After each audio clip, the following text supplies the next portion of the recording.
大家收睇綠豆嘅節目。今集我哋會同樣都係睇下林卓廷嘅案件。今次係一個唔同嘅案件，係有一個亦關於披露調查人嘅身份嘅案件。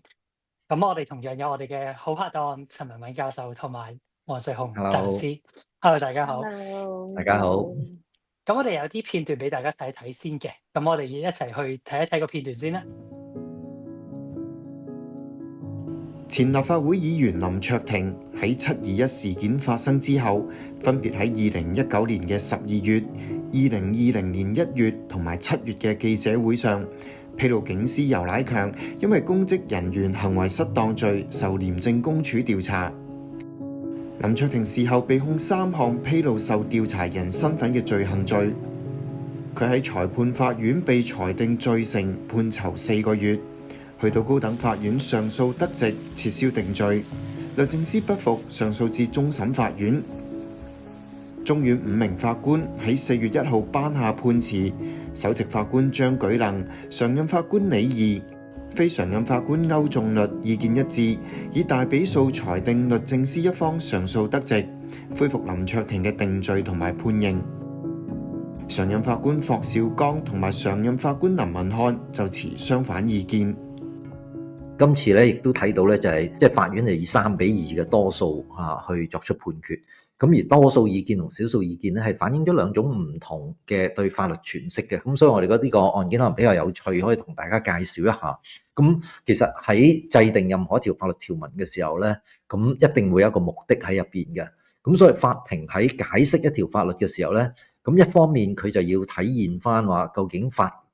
所謂個立法原意啦，我去體現嗰個法律嘅目的。咁但係另一方面咧，佢又唔能夠偏離文字嗰個意思，因為始終佢要解釋嘅解釋係條法律，法律係一啲文字嚟嘅，咁你唔可以即係天馬行空咁去解啦。咁當然最理想嘅情況咧，就係即係法律條文個文字咧係好清楚咁表達到個立法原意喺度。咁但係往往咧好多時因為好多唔同嘅原因咧，就嗰啲文字咧未必能夠完全表達到或者涵蓋到立法嘅原意喺入邊。咁嘅情況底下，法院應該點樣去解釋嗰條法律呢？咁一個選擇就係法院就話我跟翻文字，我忠於文字，我最後我都係解釋嗰條條文。咁如果文字係咁樣解嘅，我咪照咁解咯。咁如果個解釋未能夠完全可以體現晒嗰個立法原意嘅，咁對唔住咯，即係話立法會做得唔好咯。咁啊，你立法會寫得清楚啲咯。呢個唔係我哋司法機關嘅責任，我唔會幫你去補鑊嘅。你做唔掂，你咪自己再做過咯。你可以修例嘅。咁呢種係一種嘅睇法。咁另外一種睇法咧，就係話但係如果即係文字上係有一啲含糊嘅地方咧，咁我哋都盡量去嘗試用立法原意咧，跟翻個立法原意去解釋條法律。咁甚至咧去到個極端啲嘅時候咧，我哋喺解釋因為立法原意咧，我哋甚至可能要扭曲少少一啲文字嘅原本嘅意思喺入邊。咁呢個咧就係一方面我哋係重視個文字，另一方面咧就係重視嗰個立法原意。咁其實兩者咧唔一定係好大嘅衝突。咁而往往喺呢個選擇入邊咧，當你話有幾種唔同嘅解釋嘅時候嘅選擇，其實好多時都反映翻背後嗰個價值取向嘅。咁我諗今次呢件案件咧就係比較有趣，就可能如果我哋從角度去睇嗰個判詞咧，可能大家會認識多少少呢個判詞，或者我哋個法律司法制度點樣運作嘅。明白。教授啊，咁不如我哋而家直接睇一睇呢條條例啦。咁可唔可以解釋一下咧？即係今次呢個嘅條例第30條裏面咧，即係 subsection 1咧，其實有分 A 啦同埋 B part 噶嘛。咁究竟有啲咩嘢嘅地方，我哋係需要留意去詮釋呢一個嘅條例嘅咧？呢條條例咧就係佢話係禁止披露一啲廉署所調查嘅案件嘅，無論呢個調查事實或者係呢個調查嘅細節啦。咁佢就分開咗兩部分嘅 A 同 B 嘅。咁第一個咧就係話你向受調查人咧披露即係譬如話阿 Linda 依家俾人查緊啦，咁我就話俾 Linda 知話你俾人查緊啊，咁或者調查啲細節。咁呢個係犯法嘅。咁第二個部分咧就係我唔同 Linda 講，我同阿蔡琪講，喂，蔡琪你知唔知 Linda 俾人調查緊啊？而家係咁呢個咧就第二部分，所以之後就話你唔係同個受調查人講，但係咧你就向另外公眾人士披露。咁而家披露啲乜嘢咧？咁個條例咧跟住就話你係披露受調查人咧佢係嗰個調查嘅呢一項嘅事實，或者係呢個調查嘅細節。今次咧就係第二款嘅，今次嗰件案件比較特別嘅地方咧就係林卓廷咧係喺向公眾披露咗嗰位警司係受廉署調查，但係調查啲乜咧佢就講埋嘅，佢就話調查咗佢係涉及公職人員行為失當，咁呢項咧就唔係防止賄賂條例下邊所謂第二部分所列嘅罪行嚟嘅。咁究竟於是個即係個爭拗嘅地方咧就咁，究竟條例話你話要披露，究竟你要除咗披露話有個調查，你使唔使披露埋嗰個調查係關於啲乜嘢嘅咧？咁如果我哋睇翻嗰條條例咧，就佢就喺31條嘅 B 款嘅第二款嘅，咁佢就向公眾人士披露啦。咁呢個喺呢件案件入邊係冇爭議嘅，佢係開記者招待會講嘅。咁但係佢披露該受調查人嘅身份或者佢受調查嘅事實啦。咁講緊受調查人同埋該項調查。咁乜嘢係該受調查人咧？該受調查人，我哋首翻去睇咩叫做受調查人啦。咁受調查人咧就係講翻話喺第一款咧就界定咗話受調查人咧就係該項調查嘅目的人物，即係話廉署係喺該項調查入邊查緊嗰個人嗰個人就叫受調查人啦。咁該項調查又係啲乜嘢咧？咁樣究竟係咁？而該項調查我哋就翻翻去第一款咧。就睇到好清楚咧，將嗰項調查咧就係講緊話調查任何人被懷疑或者指稱係觸犯咗防止賄賂條例第二部分入邊所行嘅罪行。咁所以從字面嚟睇，我哋就睇到咧，即係其實無論係 A 款或者 B 款，佢都唔係講緊話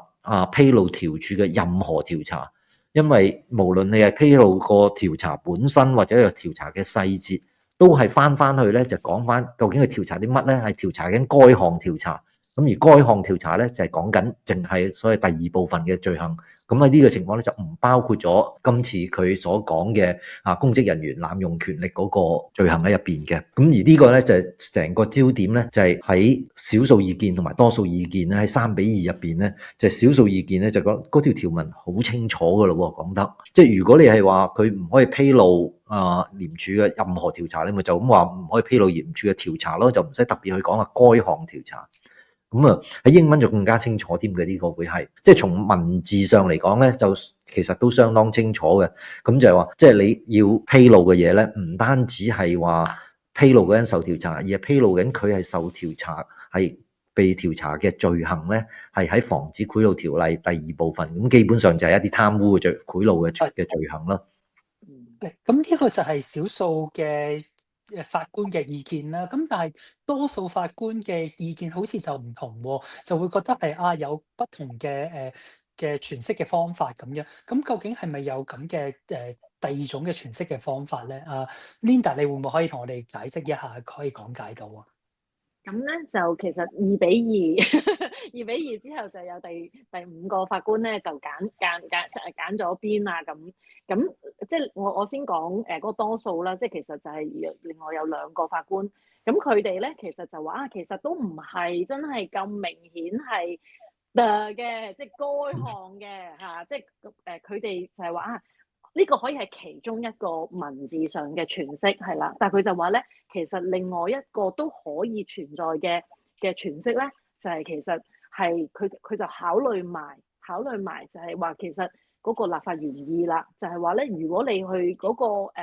指嘅調查唔一定要只係嗰一項嘅調查，而係即係泛指廉署牽涉嘅嗰啲罪行嘅調查，咁只要你披露咗嗰個嘅調查嘅細節，或者係披露咗嗰個調查係進行當中嘅，咁呢個事實出嚟，咁其實呢個佢哋就話呢一個嘅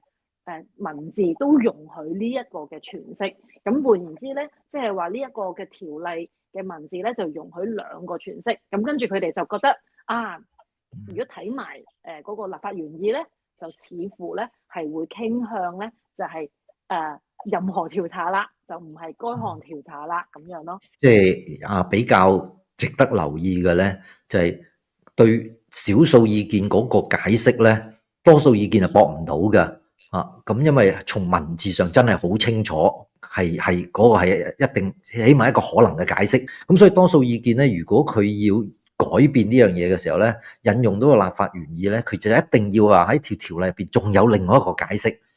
咁所以咧，即係如果冇另外一個解釋咧，即係無論立法原意係乜咧，都好清楚噶啦嚇。咁咪立法原意做得唔好咯，立法機關係。咁所以為咗嘗試去體現到個立法原意咧，於是多數意見咧就嘗試喺文字上面去揾另外一個解釋出嚟啦。咁而佢揾嘅方法咧，其實佢就話睇翻究竟披露啲乜咧？咁你可以披露個調查本身，又可以披露調查嘅細節。咁佢話但係你睇下調查嘅細節係咩咧？調查細節就係包括點樣去查成咁都會包括佢查啲乜噶嘛。咁即係話佢查緊乜嘢罪行，其實就係細節嚟噶啦。咁如果係細節嚟嘅，咁但係你又話調查本身咧都已經係犯法啦。咁如果係調查本身咧都係犯法，咁梗係個調查梗係擴得好闊啦。如果唔係就冇意義噶啦，因為細節已經後邊包咗啦。咁如果細節都包咗咧，咁前面嗰個梗係再闊啲先至有意義啦。咁即係佢話呢個係另外一個可能嘅解釋。咁喺可能嘅解釋底下咧，於是就有兩套唔同嘅解釋啦嚇。一套解釋咧就係話一定要披露埋係淨係識係喺呢條條例下邊第二部分嘅罪行。另外一個解釋咧就唔係嘅，你披露任何調查咧都已經犯法㗎啦，已經係調查啲乜咧，嗰個屬於細節啫。但係你直講話調查本身已經犯法啦。咁呢個咧就係一個闊啲嘅解釋。咁兩個解釋邊個解釋得啱啲咧？咁呢度咧就開始就話立法原意就入咗嚟啦。咁法院就話呢條條例好明顯個立法原意，咁呢度冇乜爭議嘅，就係即係有兩個目的啦。一個咧就係要保障廉署嗰個調查能夠有效咁進行。咁尤其是喺賄賂嘅案件入邊咧，因為同好多其他案件唔同咧，就係有個好明顯嘅受害人嘅。咁受害人都會出嚟指證會成。咁但係喺貪污案入邊咧，就係我去賄賂你，你收受賄賂，咁兩個人咧都犯法嘅，咁就冇人去指證大家嘅，其實係。咁所以咧，相對上咧，同埋好多時貪污嗰啲案件咧，就好多時只係啲文件上嘅嘢。咁你所以喺調查係一定嘅困難，同埋廉署咧就唔想打草驚蛇，因為太早人哋知道佢哋查緊嘅時候咧，就可能毀滅證據成啊。咁呢個係背後嘅原因嚟嘅。所以話因為呢個案呢種嘅罪行嗰個性質咧，令到個保密咧係相當之重要，所以你就唔可以咧係通風報信透露咗你嗰個廉署係查緊嘅。咁另外一個咧就相對上冇咁重要，就係有時咧廉署仲查緊嘅時候咧可能未必有嘢噶嘛，咁你就已經公布咗披露咗咧，咁對嗰個人嚟講咧係可能喺名譽上會係損失嘅，所以呢個咧係都係保障咗受調查人佢個聲譽嘅。咁但係呢件案入邊咧，就法院就比較着重就係個廉署調查佢保密嗰樣嘢，令到個廉署調查能夠順利進行。咁既然要順利進行嘅時候，跟住法院咧多數意見就問啦，咁逢係廉署可以調查好多嘢噶嘛咁既然我哋個目的係要保障廉署嘅調查，就冇乜理由淨係賄賂嗰啲案件，就係呢條條例下邊嗰啲罪行，我哋先要保障。咁其他嗰啲咧，譬如賄選剩嗰啲，唔係喺呢條條例下邊噶，或者今次講緊公職人員濫用權力呢啲都唔喺呢條條例入邊，冇乜理由有區分喎，唔應該有咩區分？既然要保密，就全部都要保密啦。咁呢個就符合咗嗰個法律原意啦。咁於是基於呢個咁嘅法律原意咧，個法律原意係要保障所有廉署嘅調查咧。咁於是就法院就咁樣咧，我哋嗰個解釋咧，就似乎係傾向於將嗰個文字咧，就調查嘅事實就包括咗任何嘅調查啦。呢個就係即係多數意見，即係嘗試佢先揾咗另外一個可行嘅可以出現嘅解釋啦。出現咗兩個解釋之後咧，然之後就用咗立法原意咧，就將嗰個最明顯嗰個解釋咧就踢咗出去啦。於是咧就話咁我哋就用所謂第二個解釋，就係比較闊嘅解釋啦。原訟庭嘅法官其實都有睇到呢個嘅立法原意啦，佢亦都參考咗一啲嘅當時立法嘅文件咁樣。咁教授，我想問下咧，其實即係如果要參考一啲嘅立法會嘅文件嘅時候，係咪乜都可以睇，乜嘢都可以參考到，定係其實都係有一啲嘅限制喺度嘅？其實有個限制喺入邊嘅，因為咧就喺法庭上面，我哋所謂個法律原意咧係一個客觀嘅過程嚟嘅。咁我哋只能夠從一啲客觀嘅事實入邊咧咁包括最最客觀當然有文件文字本身啦，或者係譬如立法當時嘅背景啦立法嘅歷史啦，呢啲係可以考慮嘅。咁但係去到話譬如立法會個別議員佢哋點樣去解釋或者佢哋嘅原意咧？呢個就無關重要嘅，咁呢個同我哋同內地嘅法律咧就有一大分別嘅。我哋而家嗰陣時初初搞居英權嘅時候咧，咁要講立法原意嘅基本法立法原意咧，佢就揾啲草委出嚟講嘅。咁但係有59個草委嘅時候咧，咁邊個人嘅立法原意先至啱嘅咧？咁樣係，咁亦都正正係因為咁嘅原因，所以喺普通法入邊咧，就我哋睇立法原意咧，一般嚟講，我哋係可能主要會睇就係話提出立法嗰個人提出法案嗰個人，好多時會政府提出嘅。咁呢個可能係律政司或者個政府官員，佢向立法會提出呢條法案嘅時候，佢通常會作一個解釋嘅。喺二讀嘅時候咧，會作出一個解釋，話呢條點解要立呢條法律。咁嗰部分嘅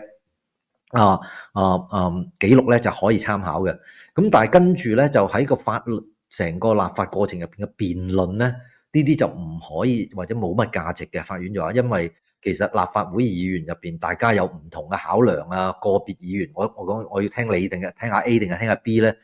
咁冇，所以我哋好難去衡量。咁而喺個立法過程入邊，亦都好多可能係一啲條件嘅交換啊，大家妥協啊。咁所以嗰部分咧，一般咧就唔會再睇噶啦，會係。咁而喺上訴，因為呢種由裁判官再上訴去高等法院嘅時候咧，高等法院嘅法官咧就睇咗好多當時立法過程嘅辯論嘅。咁終審法院咧就話呢啲辯論咧本身就唔啱嘅你就唔應該去睇。咁如果唔係咧，你就即係嗰啲好多時可能係一啲政治性嘅辯論添啊，性啊。咁嗰部分咧喺法律上你唔應該睇嘅。咁但係你可以睇嘅可能就係當時提出，因為啲喺96年嘅時候係作過一個修訂嘅。咁當時嘅修訂嘅議員咧嗰陣時係周梁淑怡提出嘅咁佢提出嘅時候個背後目的咧，呢個佢係可以參考去考量嗰個立法原意係啲乜嘢嘢啦。咁而喺少數意見入邊，其實佢哋都有睇到呢一度嘅。教授你就提到個 context 都好重要啦。咁你都提到即係1996年其實係有一個嘅修訂啦。咁不如我哋都可以睇一睇翻我哋個 context 同埋嗰個 history 究竟發生咗乜嘢事，點解會導致咗呢條例會有修訂出現咁樣。咁我哋一陣翻嚟再繼續傾啦。明報報導，廉署就地產商涉嫌聯手投地搜證，被指披露調查。案件上訴至英國樞密院，樞密院1996年裁定條例唔抵觸人權法，但係同時指出，因為廉署當時嘅調查只係屬於初步，冇具體調查對象，裁定明報上訴得直。立法局之後修訂防止賄賂條例第30條字眼，明文禁止向公眾披露懷疑涉及第2部分罪行受查人嘅身份、受查嘅事實或者係任何調查細節。件案件都幾有趣嘅咧，就係明報當時咧就做咗2個答辯嘅。喺明報其中第一個答辯咧就係話，即係如果條例咧講明咧就話你係向受調查人披露佢係受調查人嘅身份或者正受調查嘅事實，咁即係話一定要有個受調查人喺入邊啦。咁即係如果連受調查人都冇咧，咁呢條例根本就唔適用嘅。咁第二個咧就係人權法案啦。咁就話呢條例咧，如果係咁闊嘅話，咁即係一個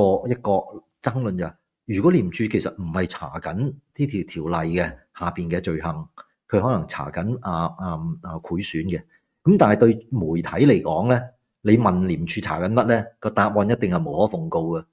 咁變咗咧，就媒體我根本就唔會知道廉署查緊啲乜嘢嘢嘅時候，咁你呢條咪等於即係其實所有廉署嘅調查我都唔講得啦，唔報導得啦。甚至如果喺調查過程入邊出現咗啲濫權嘅情況，媒體都唔講得㗎喎，一講咧就會犯法㗎啦。咁呢個咧就違反咗人權法案嘅。咁當時個裁判官咧就好勇地咧就判咗呢一條咧係違反人權法嘅。咁咧咁於是咧就無需答辯咁無需答辯之後，跟住就上訴嘅，上訴去咗上訴庭。咁就上訴庭咧就唔同意呢個人權法嗰個論據，就上訴庭咧最後咧就推翻咗呢個判決，就話係唔係違反人權法嘅。咁跟住咧就明報咧就再上訴去英國，去到終極樞密院度啦。咁去到樞密院咧，樞密院就認為係冇違反人權法嘅，佢反而咧同意翻裁判官第一次嗰個睇法咧，就係話其實原來受調查人咧一定要有個調查人嘅。如果你啱啱開始嘅時候咧，你都未鎖定一個調查人咧，咁呢條條例根本就唔適用同埋呢條條例咧只係適用於受調查喺呢條條例下邊嘅罪行。咁即係呢兩者喺雖然冇明確地講，但係佢就從一個解釋上面咧，就推翻上訴庭，咁就維持翻原判咧，就係無需答辯嘅。咁呢個就係96年，去到96年左右嘅時候咧，就當時咧就喺樞密院作出判決嘅時候咧，就立法會亦都即係立法會議員咧，就係擔心97之後咧，呢條條例係咪又係對傳媒咧係一條一把刀嚟嘅，喺傳媒上面係，咁就覺得係可能我哋需要收窄佢。咁於是咧就當時嘅草案咧就話，不如我哋寫得清楚啲啦，咁樣係，咁就當時周梁淑怡提咗個私人法案出嚟。咁個私人法案咧就講得清楚，就將而家即係原本咧就係話任何喺呢條條例下邊嘅罪行，咁而家就改咗話呢條條例第2部分所列出嘅罪行。咁呢個咧亦都清楚地講明咧，呢第30條咧只係適用於第2部分所列出嘅罪行。即係好睇翻成個修訂咧，就係個修訂係冇嘗試擴闊咗原本嘅條例。原本嘅條例咧都係講喺呢條一定有一啲呢條條例下邊嘅罪行，咁佢係重新肯定一樣，然之後再去收窄佢，咧就嗰個被告本身咧都要相信咧，佢呢個受調查人咧係正受廉署係根據第2條第2部分嘅控罪去調查緊佢嘅。咁所以即係如果你睇埋嗰個歷史發展落嚟咧，就多數意見嗰種擴闊咗，因為將佢個披露係涉及到任何一種嘅廉署嘅調查咧，就比較難成立。唔單止話係嗰個草案委員會啦，即係或者提出草案嘅時候講明咗個修訂嘅目的咧，係收窄條條例，唔係擴闊條條例咧。咁其實喺個草擬過程入邊咧，廉署係曾經要求話佢想將嗰個披露嘅範圍咧係擴闊所有罪行嘅。草案委員會咧喺個向立法會提交嘅報告盒入邊咧係拒絕咗呢樣嘢嘅。咁所以好清楚咧，即係如果你睇埋個草案委員會嗰個報告咧，咁就即係呢個唔係淨係佢哋話我哋個意圖要收窄，而係廉署曾經嘗試話想要擴闊，而係被人否決咗添嘅。咁所以睇埋個歷史個發展咧，就少數意見嗰個解釋咧似乎同即係成個歷史比較符合一啲，而多數意見嗰個解釋咧，似乎就完全同呢個歷史發展咧當時嗰個背景咧係衝突嘅。係咯，我哋就係睇到喺判詞入邊就係阿法官咯，咪就係好似頭先Joanna所講，佢就話你就係將96時候嘅嗰陣時嘅修訂前同埋96修訂之後，即係而家嗰個條文，你一做個比較，你就會睇到其實係收窄緊嘅喎。原本嘅文字都已經係講得好清楚，係即係嗰個罪行，跟住96修訂之後就再講得再清楚啲，就係即係第2部分，跟住成件事係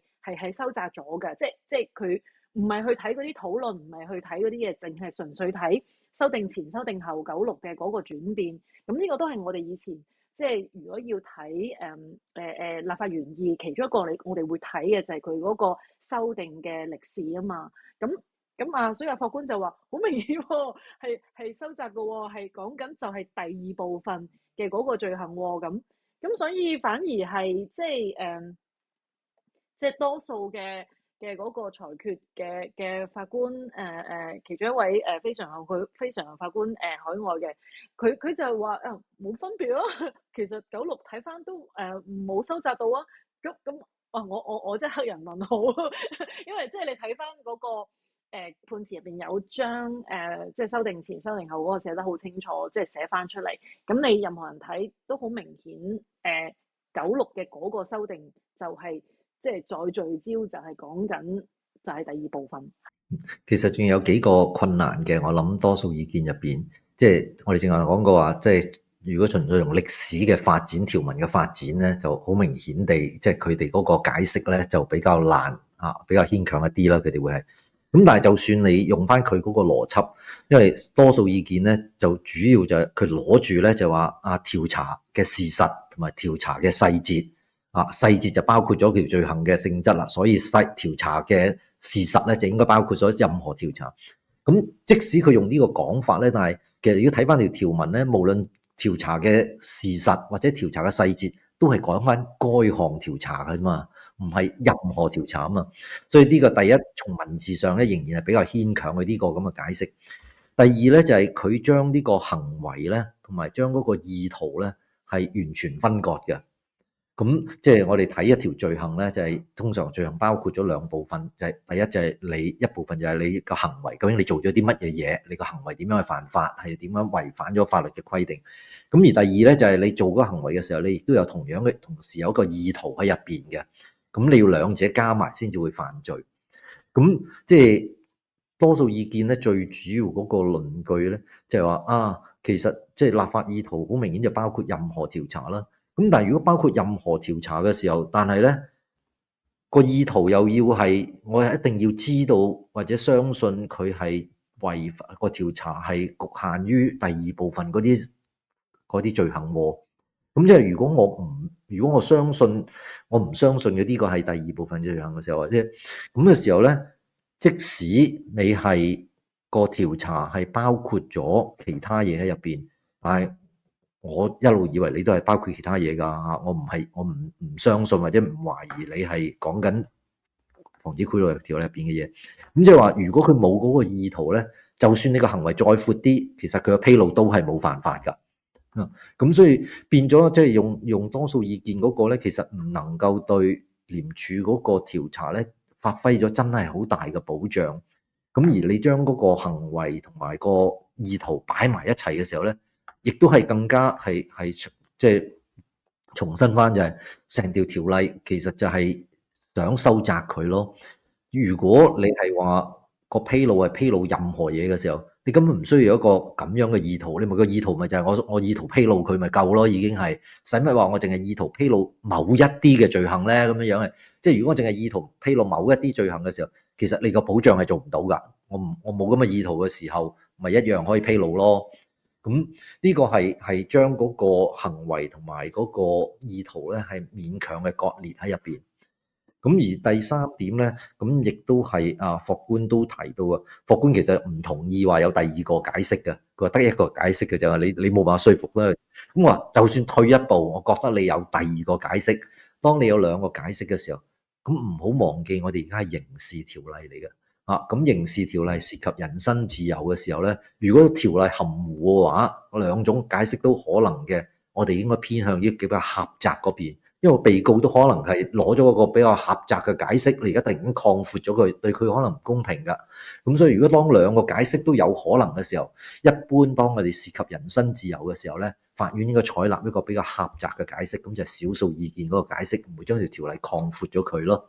咁我呢個亦都係一個即係長久以嚟即係法院所遵從嘅一個原則嚟嘅。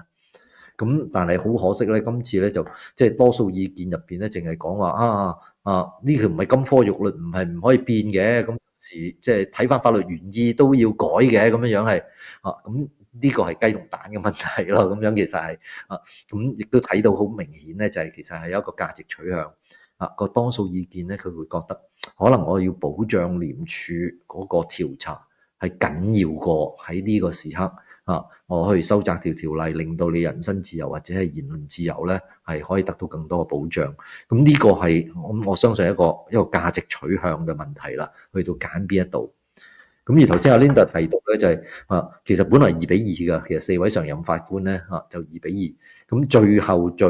決定性嘅咧就係嗰位海外法官佢投邊個票啦，咁樣係，咁嘅判詞入邊咧，佢係最後寫判詞嗰個人嚟㗎，佢自己講嘅，因為係佢話我睇晒兩邊嘅意見啦，然之後我就支持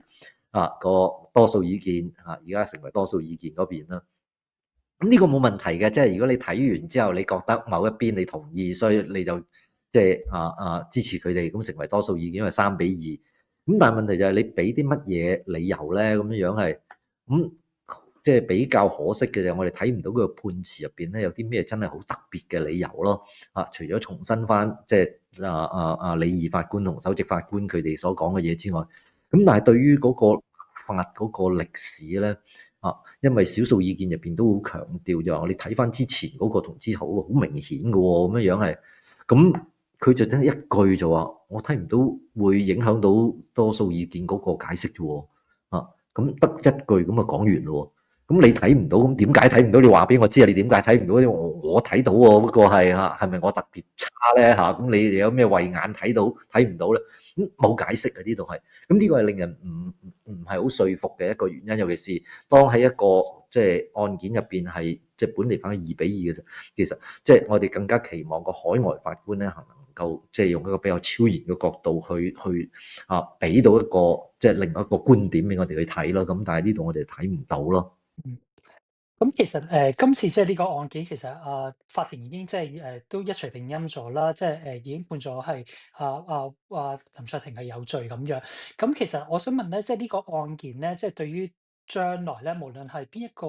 傳媒好啊，或者係一啲嘅公眾人士好，其實會有啲咩嘢嘅影響咧？同埋大家要注意翻啲乜嘢咧？而家嗰個嘅法例係咁樣，同埋即係我又想問多一個問題就係，即係我哋好似見到呢個案件裏面咧，就係有一啲嘅法庭嘅詮釋嘅技巧喺入邊啦。咁其實法庭有冇做嘅一個動作，就係創立嘅一啲新嘅法例咧？咁即係法院究竟係純粹解釋法律啦，定係法院係仍然有一個立法嘅角色咧？呢個就其實喺普通法入邊咧拗咗幾百年㗎啦，已經會係。咁即係今次案件要睇到咧，即係尤其是當涉及一啲價值嘅比較尤其是可能覺得譬如對廉署嗰個調查係喺呢一刻對香港好重要嘅時候，佢覺得我哋要俾重呢方面嘅時候，你要睇到個解釋咧。就有傾向於嗰個建制嗰邊啦，保存翻而家嗰個檢察制度嗰方面。咁所以即係呢個咧就長久以嚟咧都唔係一個可以話非黑即白，我哋可以即係任何情況底下都可以講話法院就一定係唔可以立法嘅，個法院淨係解釋法律嘅。咁即係。一般情況係可以咁講，但係今次案件入邊咧，我就覺得可能已經係推向於比較去到極限啦。因為其實從文字上咧，真係好難揾到第二個解釋嚇。咁而即係法多數意見嗰個解釋咧，似乎係相對上比較牽強啊。咁亦都將嗰個條例咧，而家變得咧就即係好含糊不清啦。因為以前咧，即係如果跟少數意見嗰個講法咧，就媒體就好容易好知道條條例咁樣。總之我披露，如果我披露廉署嘅調查，我一定唔可以披露嗰個調查係涉及而家防止賄賂條例入邊所定嘅，主要係貪污賄賂嗰啲罪行。咁大家都會好清楚，我哋知道條界線喺邊度㗎。咁但係即係當你而家剩翻嘅就話唔係，原來嗰個行為咧係任何嘅廉署嘅調查咁。我哋會翻去原本嗰度，咁你唯一嘅答辯理由咧，就係話不過我唔知道原來你係查緊係第二部分所作嘅罪行。咁有時呢樣嘢唔係好容易證明嘅。咁為免即係惹上官非咧，即係會唔會就令到媒體咧更加唔敢去即係跟進廉署嗰啲調查喺入邊咧，咁而當中其實有啲調查可能都有一定嘅公眾利益喺入邊，咁呢度咧就其實係一個即係日後需要再去重新再睇翻嘅咯，呢個會係即係我係媒體咁，我報廉署查緊個案，但係跟住我又要我又要。即係個事實就係，但我又唔知道佢其實係查緊即係第二部分嘅咁，即係我報一啲嘢，但係其實我係唔知嘅，咁點啊？即係我做傳媒，我係亂咁報，即係我亂咁報咧，我就冇事啦咁樣嚇。反而我好認真地嚇，即係好專業地去揀嚇邊啲係合法嘅報，邊啲係唔合法嘅報咧。反而我就會出事喎，即係我就係覺得即係嗰個案而家即係多數嘅嗰個嘅最終嘅結果就會出現咗啲咁奇怪嘅情況啦，即係如果我係傳媒嚇，即係我要唔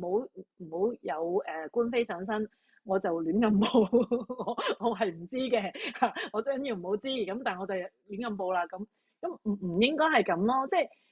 所以睇翻林官同埋霍官，其實佢係真係講得好清楚，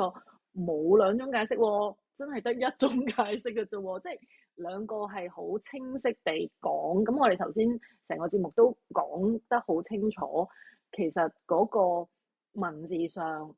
甚至係第30條，咪就係喺第2部分嘅罪行下面噶嘛。咁就嗰項嘅調查就一定係嗰項咪就係嗰個部分嘅罪行咯。咁其實係真係好明顯。咁如果我哋再睇埋你要揾立法原意嘅話，你就算睇埋成個法例嗰個轉變啊、修例，即係頭先我哋講過晒嗰啲嘢，其實都真係冇乜可能有而家多數意見嘅嗰個睇法咯。咁節目就嚟到呢度就差唔多啦。咁大家如果係即係聽完咗呢個節目之後，不如大家都可以分享下，究竟你覺得係多數嘅意見你係認同啲啊，定係少數嘅意見認同啲？留言話俾我哋聽啦。咁同埋如果你係即係中意我哋嘅節目嘅話，記得 like 啦，同埋 comment 啦，同埋 subscribe。咁我哋嘅節目今次就嚟到呢一度啦。下次我哋再同大家分享下，再圍讀一下其他嘅案件同埋判詞啦。咁好多謝大家各位，拜拜。拜拜。拜拜。